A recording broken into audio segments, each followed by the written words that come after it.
نحمده ونصلي وسلم على رسوله الكريم وآل بيته الطيبين الطاهرين المعصومين وأصحابه المؤمنين والمتقين،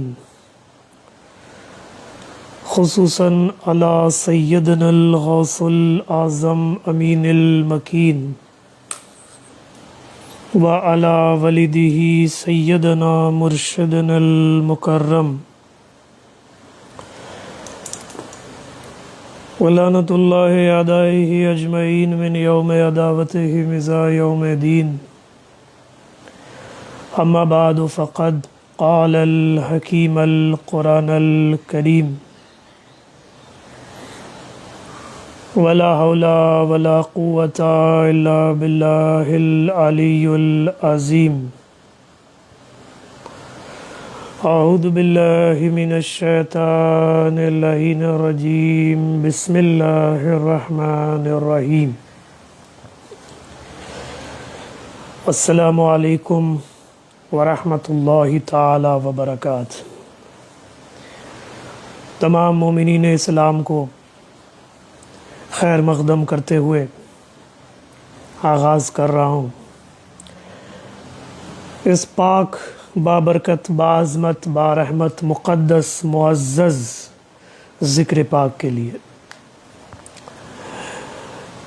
عزیزان گرامی قدر، ارباب عقل و دانش، صاحبان فہم و فکر،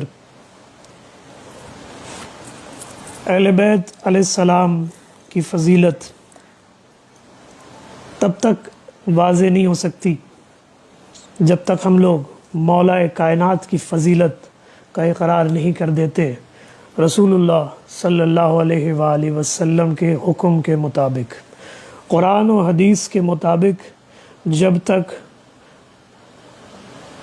ہم نہیں چلیں گے تب تک ہمیں نہ اہل بیت سمجھ میں آئے گا، نہ صحابہ کرام سمجھ میں آئے گا، نہ رسول اللہ سمجھ میں آئیں گے. قرآن بہت ضروری ہے سمجھنے کے لیے، اور قرآن کے ساتھ ہمیں حدیث پاک کا مضمون بھی چاہیے، کیونکہ بغیر حدیث پاک کے کوئی چیز کو تفصیلات میں ڈیٹیلز میں ڈسکس نہیں کیا جا سکتا. کیونکہ سمجھدار لوگ جانتے ہیں کہ قرآن پاک میں، مثال کے طور پہ کہہ رہا ہوں یہ بات سمجھانے کے لیے، کہ قرآن پاک میں اللہ فرماتا ہے اقیم الصلاۃ وآتوا الزکوٰۃ، کہ نماز پڑھو اور زکوٰۃ دو. بس یہی لفظ ہے قرآن کے، اقیم الصلاۃ، نماز پڑھو. لیکن اگر آپ قرآن ٹھیک سے پڑھیں گے، سمجھ کے ورق سے پڑھیں گے، تو آپ کو سمجھ میں آئے گا کہ قرآن نے حکم دیا، طریقہ رسول اللہ نے بتایا ہے. قرآن حکم صادر کر رہا ہے، طریقہ کار قرآن نماز کا جو ہے وہ نہیں بیان کر. قرآن میں حکم نماز ہے، طریقہ نماز نہیں ہے. تو طریقہ ہمیں کہاں سے ملا؟ یہ تکبیرۃ الحرام، اللہ اکبر کرنا، یہ ثنا پڑھنا، یہ رکوع میں جانا، یہ سجود کرنا، یہ اتحیات کے لیے تشہد میں بیٹھنا، یہ سارے نبی نے بتایا ہے، رسول اللہ صلی اللہ علیہ وسلم نے.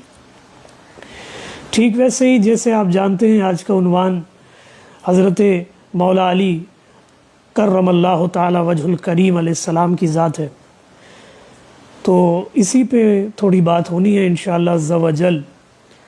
درود پاک پڑھ لے، اللہم صلی علی محمد وعلی آل محمد.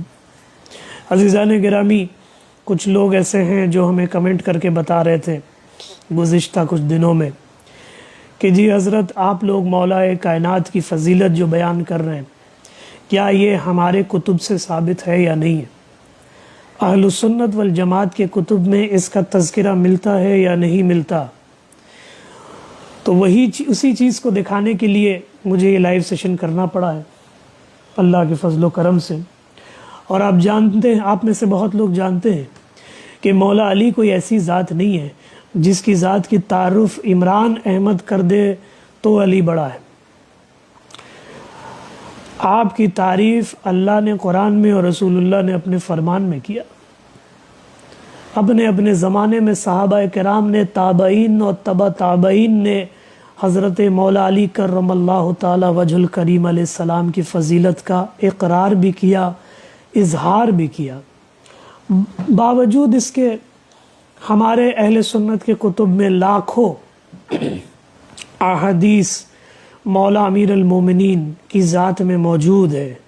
باوجود اس کے کچھ لوگ ہیں جو ہم سے ابھی بھی مطالبہ کر رہے ہیں کہ جی آپ جو بھی بیان کر رہے ہیں کیا وہ حدیث میں ہے، کیا وہ کتب میں ہے. تو اسی لیے میں حوالے جات پوری ریسرچ پیپر کے ساتھ بیٹھا ہوں آج، تاکہ آپ کو ایک بات بتا دوں کہ حضرت علی کو ماننے والا شیعہ نہیں ہوتا. حضرت علی کو ہر وہ بندہ مانے گا جس کے دل میں ایمان ہے، جس کے دل میں محبت رسول اللہ صلی اللہ علیہ وآلہ وسلم ہے.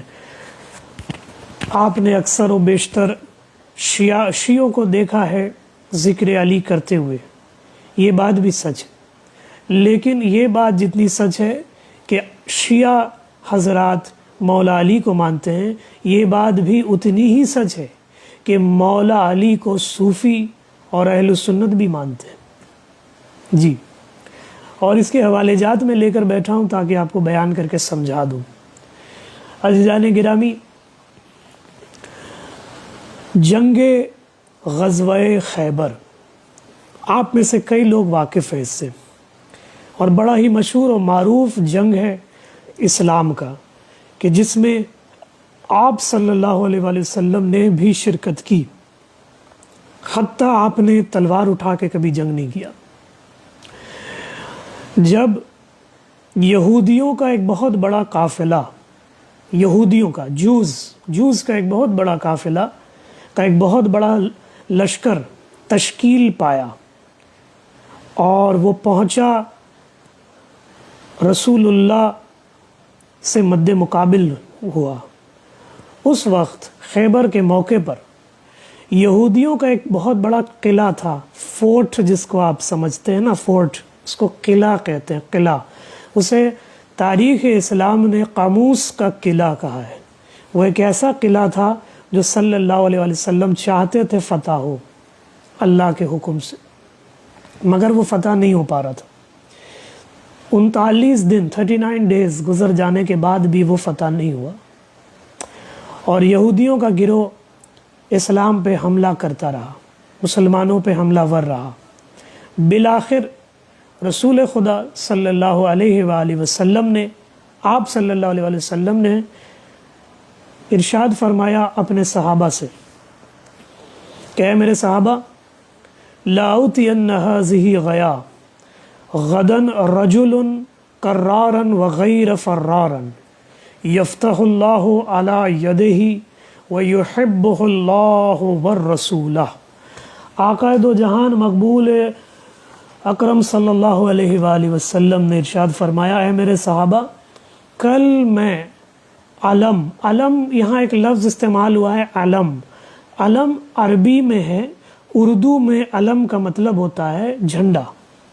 جھنڈے کو علم کہتے ہیں عربی میں، فلیگ. تو حضور نے فرمایا کل میں دین کا، اسلام کا جھنڈا اس ہستی کو کے ہاتھ میں دوں گا جسے میدان سے کوئی، نہ میدان میں کوئی قتل کر سکتا ہے اور نہ اسے میدان سے کوئی بھگا دے سکتا ہے. وہ بندہ کون ہے کل میں تمہیں بتاؤں گا. صحابہ فرماتے ہیں ہم پوری رات انتظار کرتے رہے کہ وہ کون ہے وہ خوش نصیب، کون ہے وہ خوش بخت جس کو اللہ کے رسول اسلام کا جھنڈا دینے والے ہیں، کون ہے وہ جو فلیگ بیریئر ہونے والا ہے. جب دوسرا دن آیا تو دوسرا دن آنے کے بعد حضور نے فرمایا صحابہ سے کہ آئنا ہوا علی کو بلاؤ. تو صحابہ نے فرمایا یا رسول اللہ، علی کی آنکھوں میں تکلیف ہے، چشم آشوب ہو گیا ہے علی المرتضیٰ کو. کیا ہے چشم آشوب؟ جسے آج کے دور میں ہم کنجنکٹیوائٹس کہتے ہیں، چشم آشوب کہا جاتا ہے اسے. تو چشم آشوب ہو گیا امیر المومنین کو۔ حضور نے فرمایا کوئی بات نہیں، علی کو بلاؤ۔ تو صحابہ نے علی کا تھام کر علی کو لے کر آئے۔ کتابیں کہتی ہیں حضور نے اپنے لعاب دہن، رسول اللہ نے اپنے لعاب دہن، جسے ہم تھوک کہتے ہیں نا، تھوک مبارک، لعاب کہتے ہیں اسے عربی میں، لعاب دہن، لعاب دہن حضور نے اپنے زبان سے انگلی میں تھوڑا سا لیا اور علی کے آنکھوں میں لگا دیا۔ بس یوں ہی علی کی آنکھوں میں لعاب دہن لگا، مولا علی کی آنکھیں درست ہو گئی، مولا علی ٹھیک ہو گئے۔ جب آپ ٹھیک ہو گئے تو حضور نے فرمایا اے علی اس جھنڈے کو پکڑو اور جاؤ اور اسلام کو فتح کرو۔ تو حضور نے سب کے سامنے مولا امیر المومنین کو اسلام کا جھنڈا دیا اور دے کر بتایا کہ اے علی جاؤ اور اسلام کو فتح کرو۔ حضرت مولا علی المرتضیٰ جنگ کے میدان میں گئے اور آپ نے اس زمانے کا جو سب سے بڑا پہلوان تھا، جس کو تاریخ اسلام مرہب کہتا ہے، آپ نے اس مرہب کو، اس پہلوان کو واصل جہنم کیا، اور واصل جہنم کرنے کے بعد آپ واپس آئے۔ یہ جو میں روایت پڑھ رہا تھا نا، اس روایت کو خیبر کا روایت ہے، یہ خیبر کا واقعہ، اسے ہمارے اہل سنت والجماعت میں ریفرنس سنا دے رہا ہوں۔ امام احمد ابن حنبل رحم اللہ تعالی علیہ، بڑے امام ہیں اہل سنت کے، امام احمد ابن حنبل، جن کے آپ جانتے ہوں گے بہت سے لوگ، جن کے فقہ کو حنبلی فقہ بھی کہتے ہیں۔ امام حنبل کے تخلید پہ جو لوگ چلتے ہیں، مقلد ہوتے ہیں، اسے حنبلی کہتے ہیں اہل سنت میں۔ اسی کے امام ہیں امام احمد ابن حنبل، انہوں نے اسی روایت کو نقل کیا جو میں ابھی پڑھ رہا تھا۔ اس کی جلد اول ہے، والیوم 1 ہے، اور اس کی پیج نمبر، صفحہ نمبر 151 ہے، یعنی 151۔ اس کے بعد اسی روایت کو جو میں ابھی مولا علی کی شان میں پڑھ رہا تھا، اسی کو ہمارے اہل سنت کے بڑے جید علماء نے بیان کیا مسند علی ابن ابو طالب کے اندر۔ کتاب کا حوالہ، یہ کتاب کا نام ہے مسند علی ابن ابی طالب، اور اس کا حدیث کا نمبر ہے 571، 571 نمبر حدیث، کہ حضور نے آنکھوں میں، مولا علی کی آنکھوں میں اپنا لعاب دہن ڈال کے ٹھیک کیا، اور پھر علی نے جنگ کو فتح کیا، قموس کا قلعہ فتح ہوا، اسلام کو فتح حاصل ہوا مولا علی کے ہاتھوں میں۔ اسی روایت کو آگے بڑھ کے ہمارے اہل سنت میں امام بیہقی بیان کر رہے ہیں، کتاب دلائل النبوت، کتاب کا نام ہے دلائل النبوت، بیان کر رہے ہیں اور فرما رہے ہیں کہ جب علی مرتضیٰ قموس کے قلعہ کو فتح کرنے کے لیے یہودیوں سے جنگ کر رہے تھے اکیلے، دیٹ پوائنٹ آف ٹائم میں جوز نے، یہودیوں نے ایک بڑا تیروں کی بارش کر دی حضرت علی پہ۔ جب تیروں کی بارش کی نا، تو مولا کائنات حضرت علی کرم اللہ وجہ الکریم علیہ السلام نے باب خیبر، یا باب کہتے ہیں دروازے کو، خیبر کا ایک بہت مشہور دروازہ آپ میں سے بہت لوگ جانتے ہوں گے، اور بہت وزنی دروازہ ہے، ہر کوئی اسے ہلا نہیں سکتا، اٹھا نہیں سکتا۔ حضرت علی نے اسے ایک ہاتھ سے اکھاڑ لیا تھا، اور ان کے لیے کوئی بہت بڑی بات نہیں تھی، کیونکہ آپ کا لقب ہی حضور نے شیر خدا کہا ہے، اسد اللہ الغالب، یعنی اللہ نے جسے طاقت دی اسے شیر خدا کہا۔ تو اللہ جسے طاقت دے گا، اس کی طاقت میرے جیسے اور آپ کے جیسا تو نہیں ہو سکتا نا، روحانی طاقت ہے، کبریائی طاقت ہے۔ اس روایت کو امام بیہقی نے جب دلائل النبوت میں بیان کیا تو فرمایا کہ ہم نے دیکھا کہ مولا کائنات نے ایک ہاتھ سے خیبر کا دروازہ اکھاڑ دیا، اور اتنا وزنی دروازہ تھا وہ کہ اسے 10 پہلوان مل کے نہیں اٹھا پاتے۔ تو صحابہ نے پوچھا، خیبر فتح ہونے کے بعد صحابہ نے پوچھا، اے علی تم نے کیسے اتنا بڑا بھاری وزنی دروازہ اکھاڑ لیا؟ تو مولا کائنات نے فرمایا ما قلائت خیبرا الا بقوت ربانیہ، کہ میں نے اپنی جسمانی طاقت سے نہیں اٹھایا، میں نے اللہ کے ربانی طاقتوں سے اٹھایا ہے اس قلعے کو، اس دروازے کو۔ تو اس عزیزان گرامی، اہل سنت والجماعت کی کتب کی یہ باتیں اس بات کو سدھ کرتی ہے مختلف مقامات پہ کہ حضرت علی کی فضیلت صحابہ نے خود بیان کی، اور ببانگ دوحل ڈنکے کی چوٹ پہ مجمع عام میں صحابہ کرام نے بتایا کہ ہمارے گروہ میں ہمارے پاس ایک ایسا نگینہ ہے، صحابہ فرماتے ہیں ہمارے پاس ایسا نگینہ ہے کہ بڑا سے بڑا نصارہ ہو، بڑا سے بڑا یہودی ہو، بڑا سے بڑا مجوسی ہو، دہریہ قوم کا کوئی بھی بندہ ہو جو اسلام کے مد مقابل آئے اور اسلام کو تکلیف پہنچانا چاہے تو نہیں پہنچا سکتا۔ کیوں؟ کیونکہ ہمارے پاس ایک ایسا غازی ہے، ہمارے پاس ایک ایسا واریر ہے، ہمارے پاس ایک ایسا یودھا ہے کہ جب وہ میدان میں آ جاتا ہے نا تو اچھوں کو میدان چھوڑ کے بھاگ جانا پڑتا ہے۔ دشمن اسلام میدان چھوڑ کے بھاگتا ہے جب میدان میں حیدر کرار آ جاتا ہے۔ تو صحابہ نے اس روایت کو نقل کیا، اہل سنت کی کتب میں یہ باتیں درج کی گئی، بہت ساری روایتیں مولا علی کی شان میں، سب تو نہیں پڑھ سکتا۔ یہاں تک کہ مولا علی کی شان یہ بھی ہے کہ آپ سن کے حیران ہوں گے، ایک دفعہ کا واقعہ، اس کے راوی پڑھتا ہوں آپ کو۔ یہ کتاب ہے ہمارے اہل سنت کی ترمذی شریف۔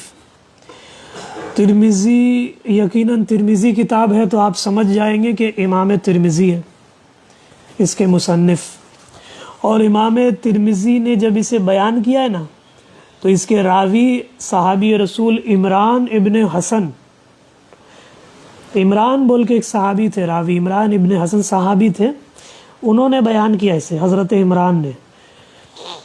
اور کیا بیان کر رہے ہیں صحابی، سنیے۔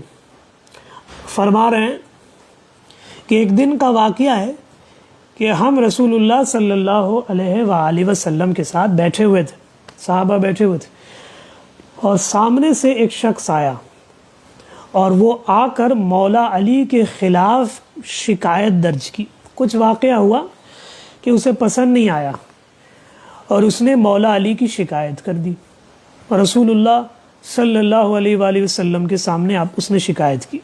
درود پاک پڑھ لے، اللہم صلی علی محمد وآلہ۔ جب اس نے شکایت کر دی مولا علی کی رسول پاک کے سامنے، تو رسول پاک، روایت کے لفظ ہے، میں اپنے سے کچھ نہیں کہہ رہا، ترمذی شریف کے لفظ ہے، حضرت صحابی عمران ابن حسن فرماتے ہیں کہ حضور نے اپنا وجہ انور، چہرہ اس بندے سے پھیر لیا، منہ گھما لیا۔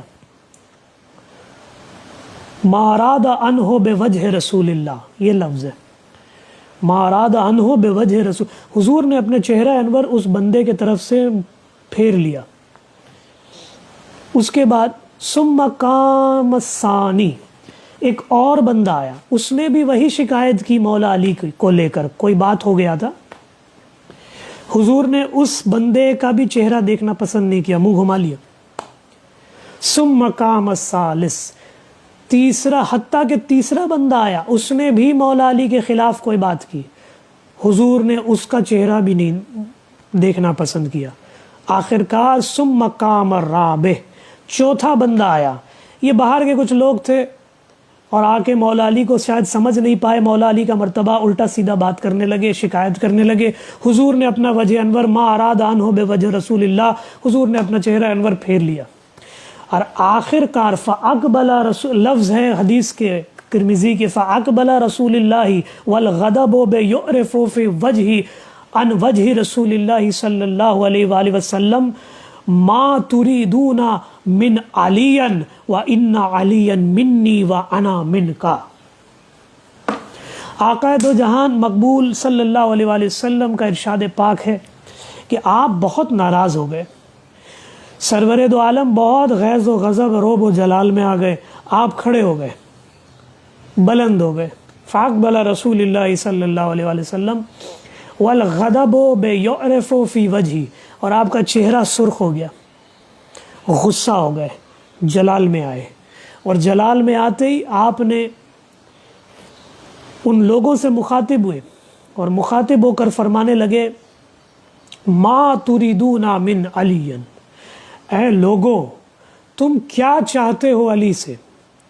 بلکہ اسی لفظ کو امام ترمذی نے فرمایا، حضور نے تکرار کیا، یعنی تکرار کا لفظ بھی ثلاثہ ہے، یعنی 3 بار تکرار کیا، 3 بار یہ لفظ حدیث پاک میں آیا، ما تریدون من علی، ما تریدون من علی، ما تریدون من علی. حضور نے تکرار کیا، فرمایا تم کیا چاہتے ہو، اے لوگو تم کیا چاہتے ہو علی سے، کیا چاہتے ہو علی سے، کیا چاہتے ہو علی سے. حضور نے فرمایا کیا تم لوگوں کے لیے یہ بات جاننا اتنا کافی نہیں ہے کہ ان علی منی وانا منکا، کہ علی مجھ سے ہے اور میں علی سے ہوں. اللہ اکبر. حضور نے جب یہ نسبت بخشی، فرمایا علی کے خلاف مت باتیں کیا کرو، مجھے اچھا نہیں لگتا. کیوں؟ کیونکہ علی کو جو تعلیم ملا ہے نا، وہ میں نے محمد رسول اللہ نے دیا ہے. تو علی کا فیصلے پہ شک کرنا، محمد رسول اللہ کی تعلیم پہ شک کرنا، ان علی منی وانا منکا، اسے صحابی رسول حضرت عمران ابن حسن بیان کر رہے ہیں ہمارے کتب میں اہل سنت کے. اور یہاں تک ایک اور راوی بیان کر دوں، بخاری شریف، صحابی رسول سعد ابن ابی وقاص رضی اللہ تعالی عنہما. حضرت سعد بڑے جید صحابی ہیں اور جلیل و قدر صحابی ہیں رسول اللہ کے. سعد ابن ابی وقاص جیسے صحابی بھی فرماتے ہیں مولا علی کی شان میں، کہتے ہیں کہ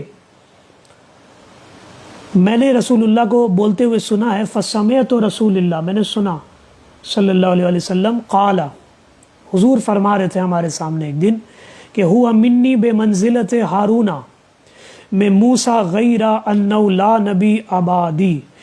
صحابہ سے حضور فرما رہے تھے جب حضور جنگ تبوک کے لیے روانہ ہو رہے تھے، جنگ تبوک کے لیے، تو حضور نے مولا کائنات کی شان میں بیان کی، صحابہ کے سامنے شان بیان کیا، تو فرمایا کہ اے میرے صحابہ سنو، یہ بندہ علی مجھ سے ہے اور میں اس سے ہوں، اور اس کی مثال مجھ سے ایسی ہے جیسے ہارون کی موسیٰ سے. یہ وجہ، اس کے پیچھے ایک پس منظر ہے. وجہ یہ ہے کہ جب آپ تبوک کے موقع پہ، غزوہ تبوک کے موقع پہ جا رہے تھے، تو آپ نے مولا امیر المومنین کو اپنے پیچھے چھوڑ دیا تھا. تمام صحابہ کو آپ لے گئے، علی کو نہیں لے گئے، الا علی.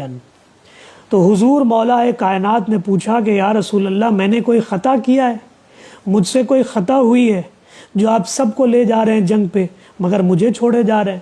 حضور مسکراتے ہیں اور مولا علی کا ماتھا پیشانی چومتے ہیں، چوم کے گلے سے مولا علی کو لگا کے فرماتے ہیں اے میرے بھائی علی، تم کیوں گھبرا رہے ہو، تم کیوں پریشان ہو رہے ہو؟ میں تمہیں یوں ہی نہیں چھوڑے جا رہا ہوں، مدینے میں عورتوں کی تحفظ و حفاظت کے لیے تمہیں چھوڑے جا رہا ہوں. کوئی چاہیے نا، ایسا مرد بھی تو چاہیے جو اہل مدینہ کی عورتوں کی عزت کی تحفظ کی حفاظت کرے. تو میرے بھائی تم وہ بندے ہو، پہلی بات. اور فرمایا علی کیا تم اس بات پہ مجھ سے راضی نہیں ہو؟ اسے سعد ابن ابی وقاص صحابی بیان کر رہے ہیں بخاری کے اندر، میں ابھی اس کے حوالے جات دے دیتا ہوں. حضرت سعد ابن ابی وقاص نے اسے بیان کیا تو فرمایا کہ ہم نے سنا کہ ہوا منی بے منزلت ہارون میں موسیٰ غیر انہ لا نبی آبادی. آقا مقبول نے فرمایا کہ اے علی کیا تم مجھ سے اس بات پہ راضی نہیں ہے کہ تیری مثال ایسی ہے جیسے ہارون کی موسیٰ سے تھی. بہت بڑا جملہ ہے، بس فرق اتنا ہے کہ میرے بعد کوئی نبی نہیں ہے. تو یہ بہت بڑی جملے ہیں جو میں نے ابھی پیش کیا آپ کے سامنے.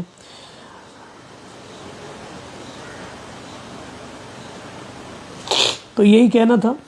تو اسے حضرت سعد ابن ابی وقاص نے بیان کیا ہے. عزیزان گرامی، تو اس مقام کی بات، تو مولا علی کے لیے پہلے ہی حضور نے کہہ دیا کہ علی مجھ سے ہے اور میں علی سے ہوں۔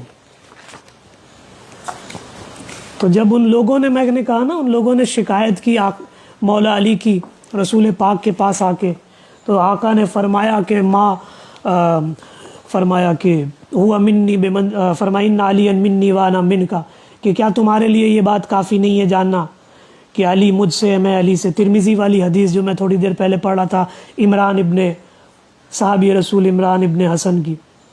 تو عزیزان گرامی، کہنا یہ چاہتا ہوں کہ یہ جتنی باتیں ابھی بیان ہوئی نا، سارے اہل سنت کی کتب میں، اور جتنے صحابی تھے، چاہے وہ سعد ابن ابی وقاص ہو، یا ابو ہریرہ ہو، یا حضرت بریدہ رضی اللہ تعالی عنہما ہو، جتنی بھی روایتیں آ رہی ہیں تو سارے اہل سنت کی کتب میں تھی۔ یہ جتنے حوالے جات ابھی میں آپ کے سامنے لے کر بیٹھا ہوں، یہ تو کچھ بھی نہیں ہے، یہ تو مشکل سے 10 15 20 حوالے ہیں، لیکن اس سے بہت سارے حوالے جات ہیں، تو اتنے تو وقت بھی نہیں ہے آپ کو بتانے کے لیے۔ لیکن عزیزان گرامی، مولا علی المرتضیٰ کی فضیلت صحابہ نے بیان کی۔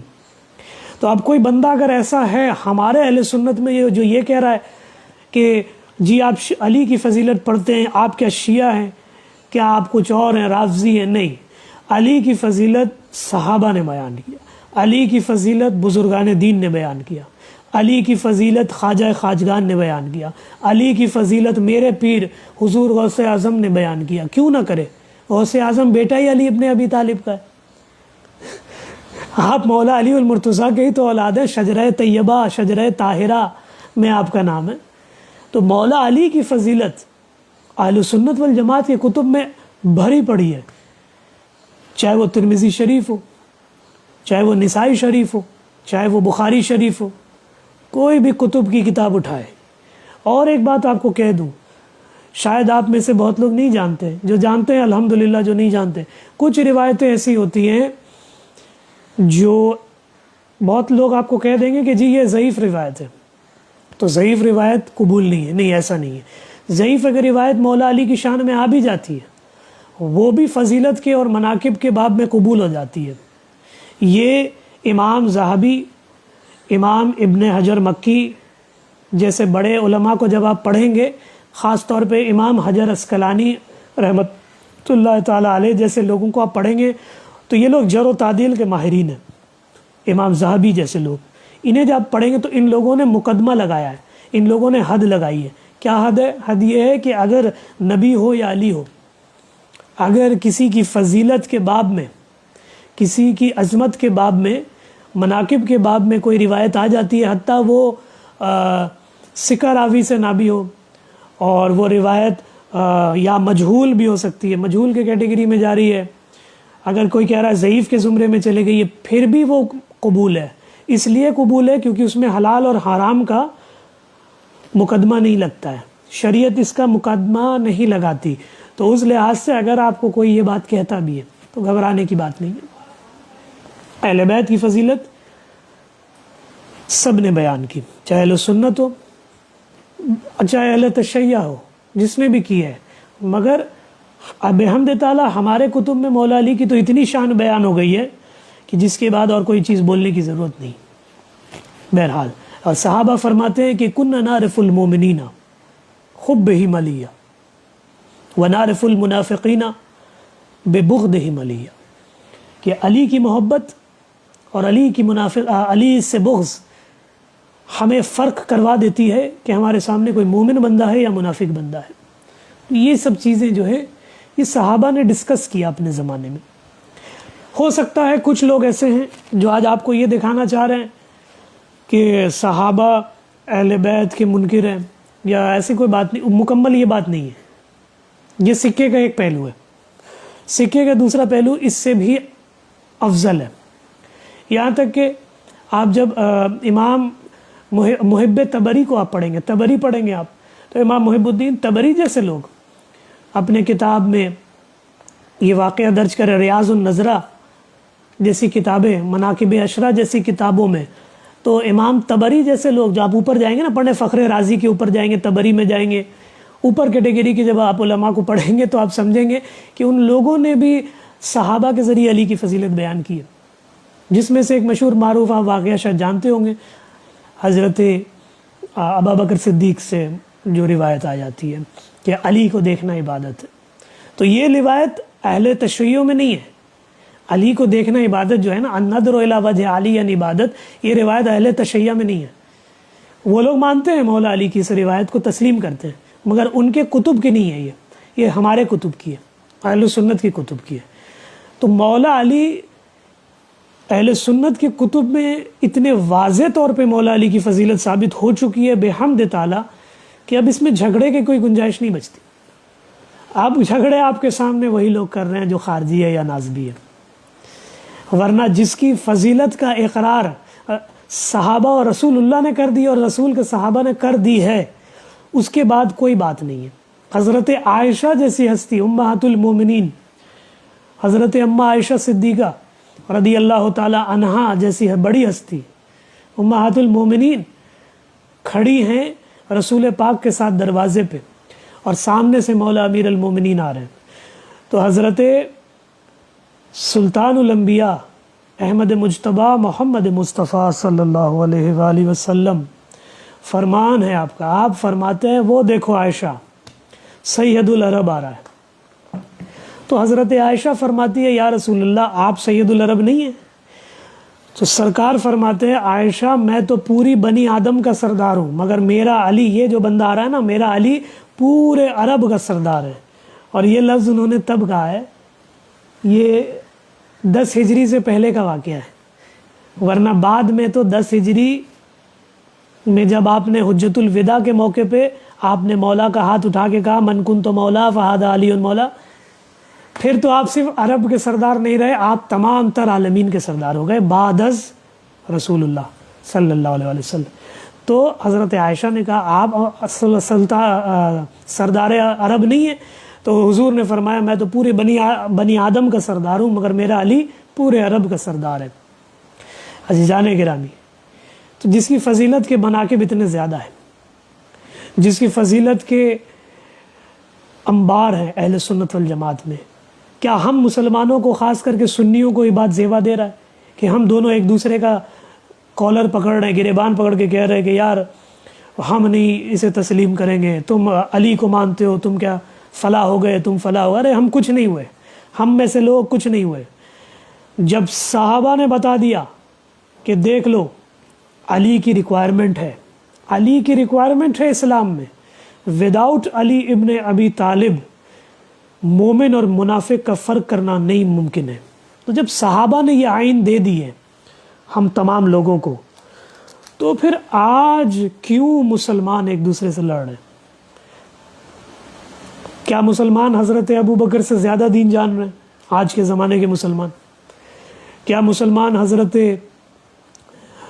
عمار یاسر سے زیادہ دین جانتے ہیں؟ کیا ابو ذر غفاری سے آپ زیادہ دین جانتے ہیں؟ کیا مائسم تمار سے آپ زیادہ دین جانتے ہیں؟ کیا سلمان فارسی سے زیادہ دین جانتے ہیں؟ کیا عمر فاروق سے آپ زیادہ دین جانتے ہیں؟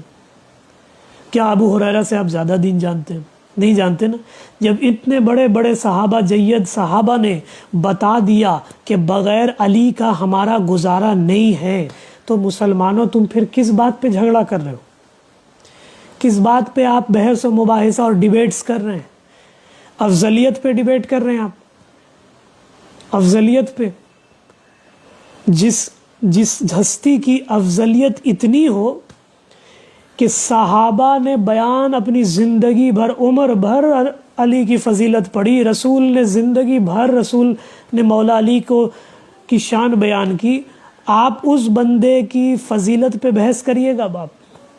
یہ تو بڑے حیرت انگیز بات ہے کہ کچھ لوگ آ کر سنی ہو کے یہ بات کہہ رہے ہیں، ہمارے طبقے کے ہو کے ہم ہی سے لڑائی کر رہے ہیں کہ علی کعبے میں نہیں آئے، علی کہیں نہیں آئے. کچھ عزتیں اللہ دیتا ہے، سنو میری بات، کچھ عزتیں اللہ دیتا ہے، اور جو عزت اللہ دیتا ہے نا، وَتُعِزُّ مَن تَشَاءُ وَتُذِلُّ مَن تَشَاءُ بِيَدِكَ الْخَيْرُ إِنَّكَ عَلَى كُلِّ شَيْءٍ قَدِيرٌ. جسے اللہ اپنے دست قدرت سے شیر خدا بنا دے، اسد اللہ بنا دے، غالب علی کل غالب بنا دے، امیر ممکنات بنا دے، مولا کائنات بنا دے، امیر کعبہ بنا دے، امیر کل بنا دے، امام المتقین بنا دے، یاسوب دین بنا دے، زوج البتول بنا دے، صاحب المیزان عمل بنا دے، اس بندے کے خلاف ایمان سے بتانا کیا زبان کو تان کرنا آپ کی ذات کو زیب دیتا ہے؟ نہیں دیتا نا۔ تو پھر کیوں علی کے بارے میں بری باتیں ہو رہی ہیں؟ کیا علی یہودیوں کے ہیں؟ کیا علی مسلمان نہیں تھے؟ کیا علی اسلام کے خلاف جنگ کرتے تھے؟ کیا علی رسول اللہ کے دشمن تھے؟ الا نعوذ باللہ من ذالک، استغفر اللہ ربی من کل ذنب اتوب الیہ۔ کیا علی ایسے تھے؟ نہیں تھے نا۔ علی تو محسن اسلام تھے، علی تو قرآن کے وارث تھے، علی تو بعد از نبی قرآن جمع کر کے امت کو دینے والے تھے، علی وہ تھے جس کی تعظیم تینوں ادوار خلفاء نے کی۔ پھر کیوں جھگڑا ہے علی کی فضیلت کو لے کے؟ میں یہ سوال کر رہا ہوں۔ کوئی اگر یہ کہہ رہا ہے کہ ہم حضرت ابو بکر صدیق کو افضل مانتے ہیں، بالکل آپ مان سکتے ہیں، کس نے منع کیا ہے؟ آپ مانیے۔ اسلام میں جبر نہیں ہے، آپ جسے چاہے مانیں۔ میرا ایک دوست ہے، میں اس کا نام نہیں لوں گا، وہ کہتا ہے مجھ سے کہ عمران بھائی، میں تو میرے نظر میں سب سے افضل صحابی حضرت بلال حبشی ہے، نہ حضرت ابو بکر صدیق ہے، نہ عمر فاروق ہے، نہ حضرت عثمان ہے، نہ حضرت علی ہے۔ اس بندے کے نزدیک سب سے افضل ہستی کون ہے؟ حضرت بلال۔ تو اب ہم، میرے جیسا مسلمان، پڑھا لکھا مسلمان، اسے کیا کرنا چاہیے؟ کیا اس کا کالر پکڑنا چاہیے؟ کیا اسے پکڑ کے مجھے تماچے لگانے چاہیے؟ نہیں۔ اسلام اخلاق سکھاتا ہے، اہل بیت اخلاق سکھاتے ہیں۔ اخلاق یہ کہتا ہے کہ وہ اگر حضرت بلال رضی اللہ عنہما کو افضل مانتا ہے تمام 4 خلفاء سے، وہ اس کا میٹر ہے، یہ اللہ کا میٹر نہیں ہے، یہ رسول اللہ کا میٹر نہیں ہے، یہ اہل البیت کا میٹر نہیں ہے، یہ صحابہ کرام کا میٹر نہیں ہے، یہ بزرگان دین کا میٹر نہیں ہے۔ یہ کس کا میٹر ہے؟ میرے دوست کا ذاتی میٹر ہے۔ آ رہی بات سمجھ میں؟ مولا علی کو افضل ماننا یہ ذاتی میٹر میں نہیں جاتا ہے، یہ چلے جاتا ہے قرآن و حدیث کے میٹر میں، صحابہ کے میٹر میں۔ اب صحابہ نے جب بیان کر دیا، میں نے کہا، میں لاسٹ سیشن باہر میں ایک تقریر کر رہا تھا، بس اسی بات پہ ختم کروں گا کہ امام حسن مجتبی اور حسین شہید کربلا یہ دونوں فرزند مولا امیر المومنین ہیں۔ صحابہ میں سے کتنے ایسے صحابہ ہیں جنہوں نے فرمایا، نقل کیا روایت کہ قال نبی صلی اللہ علیہ وآلہ وسلم الحسن والحسین سیدی شباب اہل الجنہ، کہ علی کے جو 2 بیٹے ہیں نا، حسن و حسین، یہ دونوں جوانان جنت کے سردار ہیں۔ اسے کس نے بیان کیا؟ آپ نے سوچا؟ کبھی سوچا مسلمانوں؟ اسے کس نے بیان کیا؟ اس کے ایک راوی ابو ہریرہ رضی اللہ تعالیٰ عنہ ہے۔ سنو، اگر نہیں جانتے تو سن لیجئے۔ اس کے ایک راوی حضرت انس ابن مالک ہے، اس کے ایک راوی جابر ابن عبداللہ الانصاری صحابی رسول ہے، اس کے ایک راوی حضرت ابو ایوب انصاری رضی اللہ تعالیٰ عنہما ہے۔ اسی روایت کے کہ حسن حسین جوانان جنت کے سردار ہیں، ایک راوی حضرت عمر فاروق ہے، حضرت عمر۔ اس کے ایک راوی حضرت عمر کے بیٹے صاحبزادے عبداللہ ابن عمر رضی اللہ تعالیٰ عنہما۔ اسی روایت کے ایک راوی امہات المومنین ام سلمہ سلام اللہ تعالیٰ علیہ ہے۔ اسی کے ایک راوی حضرت عائشہ صدیقہ سلام اللہ تعالیٰ علیہ ہے۔ اسی روایت کے ایک راوی حضرت عبداللہ ابن عباس حبر الامہ ہے۔ بات سمجھ میں آ رہی ہے؟ بچ کون رہ گیا ہے کہ جس نے اقرار نہیں کیا صحابہ میں کہ علی کے بیٹے جوانان جنت کے سردار ہیں؟ ہمارے صحابہ نے یہ نہیں کہا کہ ہمارے بیٹے جوانان جنت کے سردار ہیں، صحابہ نے کتب حدیث میں بیان کیا کہ علی المرتضیٰ کے بیٹے جوانان جنت کے سردار ہیں، مالک و مختار ہیں۔ دنیا میں یہ شرف کسی صحابہ نے خود فرمایا کسی کو حاصل نہیں سوائے حسن و حسین کے۔ آج ایک طبقہ ہے جو صحابہ کا نام لے کر اہل بیت کے خلاف قیام کر رہا ہے، اور کیا کہہ رہا ہے؟ کہہ رہا ہے کہ جی صحابہ کو اہل بیت سے ٹکراؤ کرا دیا، صحابہ اور اہل بیت کو ٹکرا رہے ہیں۔ آسمان کبھی زمین سے نہیں ملتا، یاد رکھیے گا۔ صحابہ نے خود فرمایا کہ ہم رسول کے عبد و خادم ہیں، غلام ہیں۔ انصاف سے بتائیے گا، کیا آپ نہیں مانتے اس بات کو کہ صحابہ رسول کے غلام ہیں؟ مانتے ہیں نا؟ اور یہ بھی بتائیے گا کہ کیا آپ میں سے کوئی ایسے ہیں جو نہیں مانتے کہ حسن و حسین رسول اللہ کی اولاد ہیں؟ مانتے ہیں نا کہ حسن و حسین نبی کی اولاد ہیں؟ یہ بات صحابہ نے بھی تو مانا ہے۔ صحابہ نے فرمایا ہم لوگ رسول کے قدموں میں بیٹھنے والے لوگ ہیں، اور صحابہ نے فرمایا لیکن حسین و حسن کا مرتبہ جدا گانا ہے، اہل بیت کا مرتبہ جدا گانا ہے۔ کیوں؟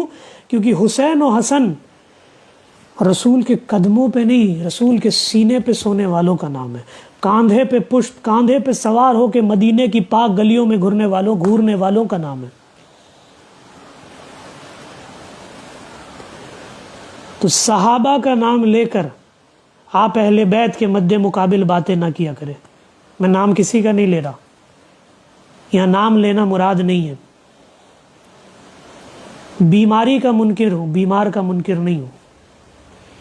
جو بیماری آپ پیدا کرنا چاہ رہے ہیں، انتشار پھیلانا چاہ رہے ہیں اہل بیت اور صحابہ کے نام پہ اس امت پہ کہ یہ لوگ جھگڑا کرتے رہے صحابہ افضل یا اہل بیت افضل، سن لیجئے صحابہ نے خود فرمایا ہے، خود کہا علی کو دیکھنا عبادت، صحابہ نے خود کہا حسن و حسین جنت کے سردار، صحابہ نے خود کہا رسول کی بیٹی خاتون جنت ہے، رسول کے صحابہ نے خود فرمایا کہ اہل بیت کا مرتبہ اعلیٰ و عرفہ ہے۔ ہمارے کتب کی بات، باہر کی بات نہیں ہو رہی ہے۔